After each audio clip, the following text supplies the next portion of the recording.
কথায় আছে শেষ ভালো যায় সব ভালো তার। তো বছরের শেষ দিনে সবাই মিলে কি করলাম এ নিয়েই থাকছে আজকের পুরো ভিডিওটি। তো বন্ধুরা আশা করছি স্কিপ না করে সম্পূর্ণ ভিডিওটি দেখবে, তোমাদের খুব ভালো লাগবে।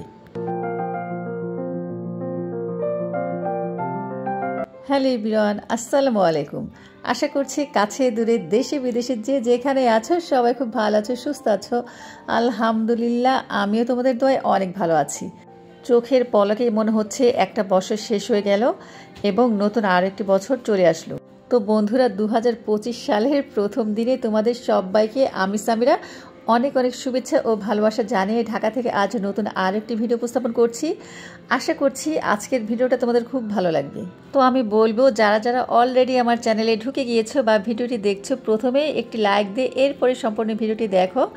আর আজকে যারা প্রথম আমার ভিডিওটি দেখছো, তো তোমাদের কাছে যদি ভিডিওটি দেখতে দেখতে কোনো একটি অংশ ভালো লেগে যায়, সেই অংশটির জন্য হলেও আমার চ্যানেলটিকে সাবস্ক্রাইব করে আমার পাশেই থেকে যেও। সেই সাথে থাকা ছোট্ট বেল বাটনটি অল অন করে দিয়ে, এতে করে আমি যখন কোনো নতুন ভিডিও আপলোড করব সবার আগে নোটিফিকেশন তোমাদের কাছে পৌঁছে যাবে। চাইলে কিন্তু তোমরা তোমাদের সুযোগ মতন পরবর্তীতে দেখে নিতে পারবে। আর আমার যেসব বন্ধুরা অলরেডি আমাকে সাবস্ক্রাইব করে এত দূর আনতে সহায়তা করেছো, তোমাদের জানাই মনের অন্তঃস্থল থেকে অনেক দোয়া ও ভালোবাসা। তো বন্ধুরা আজকে টাইটেল আর থাম্বনেল দেখে নিশ্চয়ই বুঝতে পেরেছো আমরা কোথায় এসেছি। আসলে বছরের শেষ একটা দিন আমরা একটু হাসি আনন্দের মধ্যেই কাটানোর চেষ্টা করি। অনেকেই বলবে এটা ঠিক না, 31st পালন করা আসলে ভালো না। আমি কিন্তু 31st কখনোই পালন করি না, কিন্তু পরিবারের সবাই মিলে, মানে যাদের সাথে আমাদের খুব ভালো একটা সম্পর্ক, ভালো একটা বন্ডিং আছে, ধরতে গেলে ফ্যামিলি গেট টুগেদার। তো আসলে বাচ্চা কাচ্চা নিয়ে আমরা একটু খাওয়া দাওয়া করি, এই আর কি।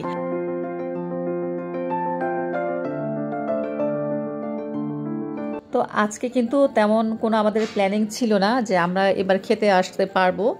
আসলে দেখা যায় অনেকেই কর্মব্যস্ত হয়ে পড়েছে, যে যার কাজে খুবই ব্যস্ত। তো এই কারণে আসলে কেউ আসতে চাচ্ছিল না। তো একদম লাস্ট মোমেন্টে, যেমন 30 তারিখ রাত্রে কিন্তু আমরা ডিসিশন নিয়েছি যে আসবো।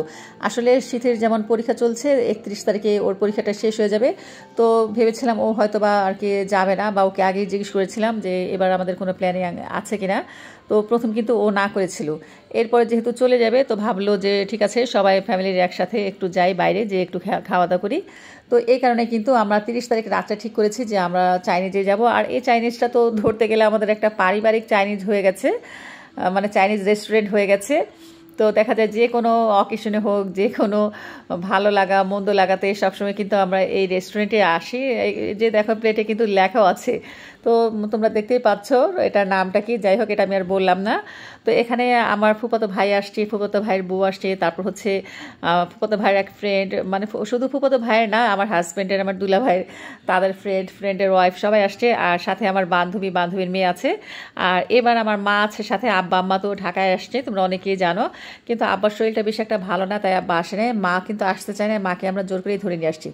আর এই যে আমি আর আমার মেয়ে বসেছি একসাথে। তো একসাথে খাওয়া দাওয়া করছি আর কি, যে যার মতো জায়গা পেয়েছি সেখানে বসছি। কিন্তু আমার মা হচ্ছে একদম সাইডে পড়ে গেছে। তো এটা নিয়ে আমার দুলা ভাই বলে আমার এই পিছনে বসেছে কেন। যাই হোক, ওখানে আমার ভাবি আছে, তারপর হচ্ছে আমার বান্ধবী আছে, আমাকে একটু দেখে খাওয়াবে। মা না একদম কিচ্ছু খেতে চায় না। আর এবার দেখো এক পাশে বসছে সব ছেলেরা, এবার কেউ কারোর সাথে জোড়া ধরে বসে নাই। মানে দেখা যায় আমার মেয়ের এক পাশে বসছে, ছেলেরা যে এক পাশে বসছে, ওই যে গল্প করার সময় যেখানে বসেছিল সেখান থেকে আর কেউ নড়াচড়া করে নাই। তবে একটু সমস্যা হয়ে গেছে কি, তাসনিমের শরীরটা না হঠাৎ করেই আর কি খারাপ হয়ে গেছে। তো 31 তারিখ সন্ধ্যা থেকেই ও বলতেছে যে আমার খুব পেটটা ব্যথা করছে। প্রথমে আমি ভেবেছিলাম হয়তো বা চলে যাবে, একটু পানি টানি খাওয়ালাম, পানি খাওয়ালাম, মানে টুরা পরে কোনো কাজ হলো না। এরপরে গ্যাসের একটা ওষুধ এনে খাওয়ালাম, সেটাও কাজ হলো না। মানে মেয়েটা একটু পরপর বসে আছে, আবার শুয়ে আছে, মানে ওর মুডটা ভালো লাগছে না। এই যে এখন কিন্তু বসে খাচ্ছেও না, বসে আছে। তো আমাকে বারবার বলছে মামনি পেট ব্যথা করে। তো আমি আর কি করবো, আমি বললাম যে একটু বসে আস্তে আস্তে খাও, যতটুকু পারো ততটুকুই খাও। আর এদিক দিয়ে আমার বান্ধবীর শরীরটাও ভালো না, ও কিন্তু হসপিটালে আর কি বুকিং দিয়ে রেখেছিল, ও ইসিজি করতে যাবে। পরে আমি বললাম এটা গ্যাসের ব্যথা, কোনো সমস্যা নেই, যদি হার্টের কোনো ব্যথা হতো এতক্ষণে তুমি বসে থাকতে পারতে না। ওকেও জোর করে ধরে নিয়ে আসছে। আসলে সবাই যদি একসাথে আসি কোথাও তাহলে কিন্তু ভালো লাগে, নয়তো কিন্তু বেশি একটা ভালো লাগে না। তো এই যে খাওয়া দাওয়ার মাঝখানে আমাদের কোল্ড ড্রিঙ্কস দিয়ে গেল। আর তাসনিম কিন্তু বারবার বলেই যাচ্ছে ওর পেটটা ব্যথা করে, এখন এই যে বলছে যে ওর বমি পাচ্ছে। তো কি করব, দেখা যায় এই খাওয়া দাওয়া রেখে এখন আমাকে ও আর কি উঠে ওকে নিয়ে ওয়াশরুমে যেতে হবে। তো জানি না কি হবে। বন্ধুরা, তোমরা সবাই দোয়া করো আমার মেয়ের জন্য, ওর শরীরটা যেন আল্লাহ তাআলা ভালো রাখে। কারণ বছরের প্রথম দিনেই যদি ওকে নিয়ে যদি আমার হসপিটালে দৌড়াতে হয়, জানি না। তো ও যে হারে বলছে পেট ব্যথা করছে, এখন তো রাত হয়ে গেছে, নয়তো ওকে আমি হসপিটালে নিয়েই যেতাম।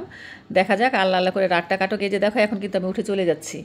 ও এখন আর বসে থাকতে পারছে না, বলছে যে বমি বমি লাগছে। তো অলরেডি কিন্তু সে যা খেয়েছে তাই সব আর কি ফেলে দিয়ে আসছে, কী আর করবো। এরপর চোখে মুখে পানি দিয়ে এরপর আবার এসে বসলাম। আর আমি কিন্তু প্লেটে সব ধরনের খাবার নিয়েছি একসাথে, কিন্তু ওই যে মেয়ের শরীর ভালো না, এরপর হচ্ছে ওকে নিয়ে আবার উঠে যেতে হলো। এই কারণে কিন্তু আমি একদম আস্তে আস্তে বসে বসে খাচ্ছি। যে দেখো সবার খাওয়া শেষ, কিন্তু আমার প্লেট পুরা ফুল ভর্তি। তো এটা নিয়ে সবাই খুব হাসাহাসি করছে, সবাই বলছে আর কত খাবেন, এবার উঠেন। এটা আর কি জাস্ট ওরা দুষ্টামি করছে, কিন্তু আবার বলছে যে না আস্তে আস্তে খান, কোনো সমস্যা নেই। আমার না ইদানিং একটু সমস্যা হয়েছে কি জানো, আমার না একদম খেতে ইচ্ছে করছে না, খেতে ভালো লাগে না। বাসায়ও দেখা যায় ভাত তরকারি নেই, এত মজার মজার আইটেম রান্না করি, ভর্তা টর্তা বানাই, কিন্তু ওই যে ভাত দেখা যায় ডলতে ডলতে মানে আমি উঠে যাই, খেতে ইচ্ছে করে না। এই যে এখন এখানে বসে সবার সাথে গল্প করছি আর আস্তে আস্তে খাচ্ছি। আমার কথা কি, বুফে গেলে তো আমরা 3 ঘন্টা সময় পাই, সমস্যা কি, এখানে আমরা 3 ঘন্টা বসে বসে খাবো। আর আজকে কিন্তু আমি একটু আর্লি চলে আসছি, এটা নিয়েও সবাই খুব আর কি প্রশংসাই করছে, বলছে এই প্রথমবার আমি সবার আগে আসতে পেরেছি। মানে কি হয়েছে, আমার দুলাভাই 30 তারিখ রাত্রে আমাকে ফোন দিয়ে বলেছে গতকাল কিন্তু অনেক ভিড় হবে রেস্টুরেন্টে, তো আমরা যেন আগে যেয়ে জায়গা রাখি। অবশ্য বুকিং দিয়ে আসছিল আমাদের 20 জনের জন্য, আর এই কারণে সাইডে একটা আর কি টেবিল জয়েন্ট দিয়ে আমাদের 20 জনের জায়গা করে দিয়েছে। তো এই কারণে আর কি তাড়াতাড়ি একটু চলে আসছি। এরপরে যেমন আমার ভাইয়ের বউ আসছে, মানে আমার ফুফাতো ভাইয়ের বউ আসছে, এরপরে আপা আসছে, সিথির আসছে। সিথির আবার পরীক্ষা শেষ হয়ে বাসায় আস্তে আস্তে বিকেল 5:30 বেজে গেছে। তোর পরীক্ষাটা আজকে শেষ হয়ে গেছে, আর আগামীকাল দেখা যায় ভাইবাটা হলেই ওর পরীক্ষা শেষ হয়ে যাবে, এরপর তো 3 তারিখে চলেই যাবে। তো আমার মেয়ে আর হচ্ছে আমার ভাগ্নি দুজনে মিলেও আর আমার ভাগ্নিকে একটা সারপ্রাইজ দিল। তো কয়েকদিন আগে তোমাদের মনে আছে আমার ভাগ্নিকে নিয়ে গিয়েছিলাম শাড়ি কেনার জন্য, কিন্তু ও সেদিন না একটা সাদা শাড়ি কেনার জন্য অনেক আর কি বায়না ধরেছে আমার কাছে, কিন্তু আমি সাদা শাড়ি ওকে কিনতে দিইনি, আর মন মতন পাইও নেই।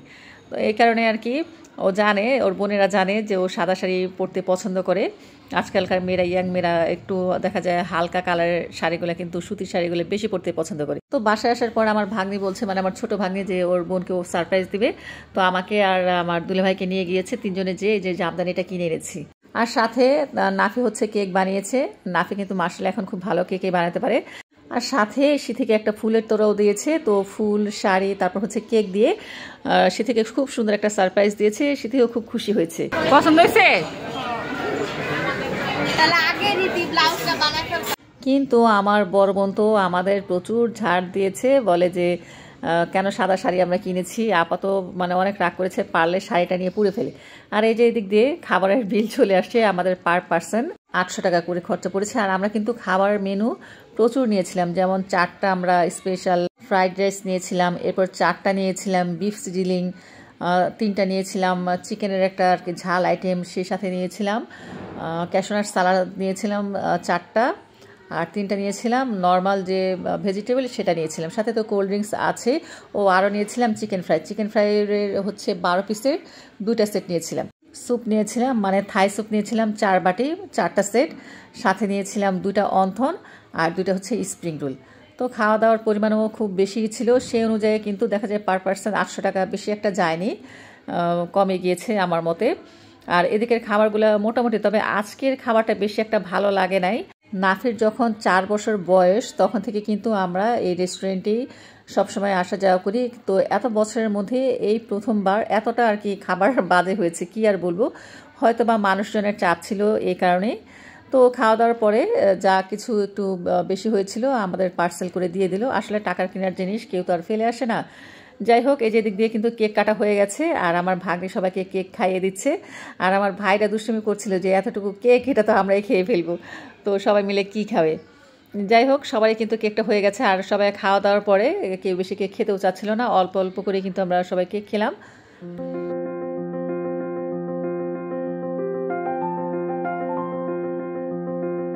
আর এখন ঘড়িতে প্রায় 11টার মতো বেজে গিয়েছে। আমার বান্ধবীর বর বারবার ফোন দিচ্ছে যে ও বাসায় গেলে তারপরে সে বেচারি খাওয়া দাওয়া করবে, এই কারণে কিন্তু ও সবার আগে চলে গেল। আর এই যে এখন আমরা যাব, তবে যাওয়ার আগে ভাবলাম একটুখানি ছবি তুলে নিই।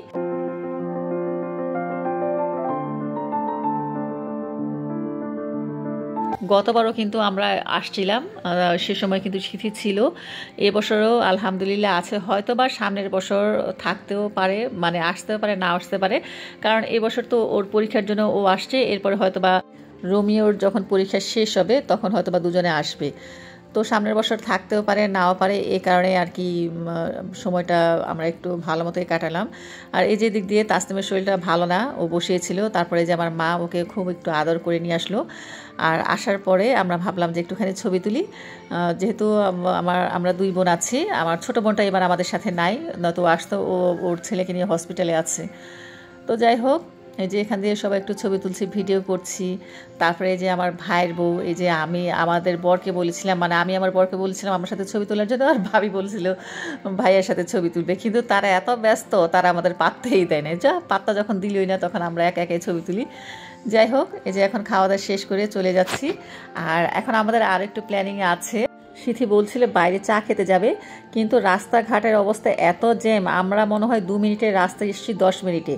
তো এমন কিন্তু প্রতিটি জায়গায় জ্যাম, এই কারণে আমি বললাম যে বাইরে যাওয়ার দরকার নেই, আমার বাসায় চল, আমি চা খাবো।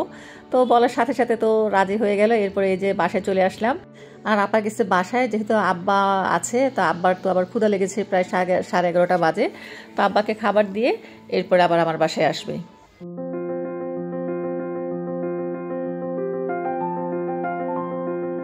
আর বাসায় এসে আমি ড্রেসটা চেঞ্জ করে নিয়েছি, চেঞ্জ করে নিয়ে ডাইরেক্ট রান্নাঘরে চলে আসছি।